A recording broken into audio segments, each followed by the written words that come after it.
എന്തായാലും പൊന്മുടി അടിപൊളി ക്ലൈമറ്റ് എന്നുള്ളിൽ വേറൊരു സംശയമില്ല. ഇവിടെ നിന്ന് നോക്കുമ്പോൾ തന്നെ നമുക്ക് കാണാൻ പറ്റും നല്ല കോടയൊക്കെ ഇറങ്ങി നിൽക്കുകയാണ്. എത്രയും പെട്ടെന്ന് അങ്ങ് എത്തിയാൽ മതി എന്നുള്ളൊരു ഇതിലിങ്ങനെ നിൽക്കുവാണ്. ഇവിടെ തന്നെ ഇപ്പോൾ ചെറുതായിട്ടൊരു മഴക്കുള്ളൊരു ഫീലുണ്ട്. അവിടെ ചെല്ലുമ്പോൾ മഴ പെയ്താൽ പണി കിട്ടും, പക്ഷെ അല്ലെങ്കിൽ അടിപൊളിയായിട്ടുള്ളൊരു എക്സ്പീരിയൻസ്. അല്ലെങ്കിൽ നിങ്ങൾ ഈ കാണുന്ന വ്ളോഗ് തന്നെ അടിപൊളിയായിരിക്കും അല്ലേ? അത്രേ ഉള്ളൂ. പൊളി എന്ന് വെച്ച് കഴിഞ്ഞാൽ പൊളി. എന്താ ലുക്ക് നോക്കണേ, ഈ ക്യാമറയിൽ കൂടെ കാണാമെന്ന് അറിയത്തില്ല, പക്ഷെ അടിപൊളി ലുക്ക്. നമുക്ക് പൊന്മുടി എനിക്ക് തോന്നുന്നു ഇതുവഴി വരുമ്പോഴാണ് പൊന്മുടി കുറച്ചുകൂടെ അല്ലേ?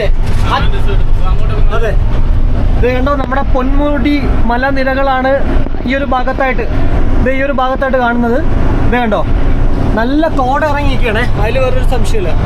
സൂപ്പർ. ഇന്നത്തെ ട്രിപ്പ് എന്തായാലും വർത്താണ് കേട്ടോ അളിയാ. ഇന്നത്തെ ട്രിപ്പ് വർത്താണ്. അതെ, അല്ലല്ലേ, ഇന്നത്തെ ട്രിപ്പ് എന്നാലും വർത്താണ്. കാരണം നമ്മൾ ഈ പലപ്പോഴും പൊന്മുടി വരുമ്പോഴത്തേക്ക് ഒന്നെങ്കിൽ അവിടെ മൊട്ടക്കൊന്ന് വെയിൽ, ഭയങ്കര വെയിലായിരിക്കും. പക്ഷെ ഇന്നത്തെ എന്തായാലും പിള്ളേരും എന്തായാലും ഹാപ്പി ആയിരിക്കും, നമ്മൾ ഹാപ്പിയാണ് അല്ലേ? നമുക്കിത് പോരെ അല്ലേ? നമുക്കിത് പോരെ, അത്രേ ഉള്ളൂ. അതെ, പിള്ളേരെ ഹാപ്പി ആക്കുക, അത്രേ ഉള്ളൂ.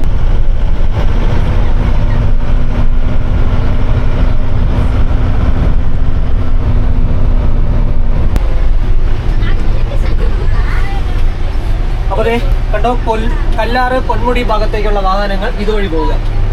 ചെറിയ റൂട്ടാണല്ലേ, ചെറിയ വഴിയല്ലേ? ഇത് നമ്മളെ ചിറ്റാർ ആ റോഡ് തന്നെ വെച്ച് കയറും അല്ലേ? ഓക്കെ, അതെ. അപ്പൊ വന്നിട്ടില്ലല്ലേ ഇതുവരെ? ബെസ്റ്റ്, അതാണ് രസം.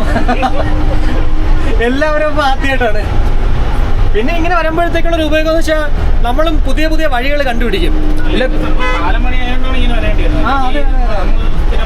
അത്രേ ഉള്ളൂ. അല്ല, എപ്പോഴും നമ്മൾ സ്ഥിരം പോകുന്ന റൂട്ട് കൂടെ അല്ലേ പോകുന്നത്. ഇതാകുമ്പോഴത്തേക്കൊരു